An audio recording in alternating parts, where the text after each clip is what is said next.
Quando o telefone tocar 2 vezes e depois parar, no orelhão da esquina pode ter certeza, acabei de chegar. E lá posso ver as luzes acesas do apartamento. Se estiver sozinha, pisca a luz da sala pra que possa entrar. A cópia da chave carrego comigo muito bem guardada, para ser usada somente em momentos especiais. Amor e segredo torna o nosso caso mais emocionante.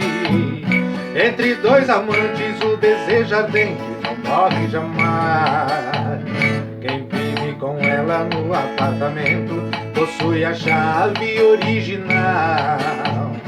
Dizem que anda armado até os dentes, é muito valente, tem fama de mal.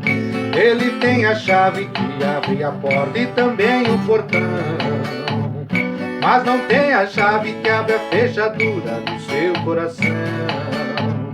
Ele tem a chave que abre as portas e também o portão, mas não tem a chave que abre a fechadura do seu coração.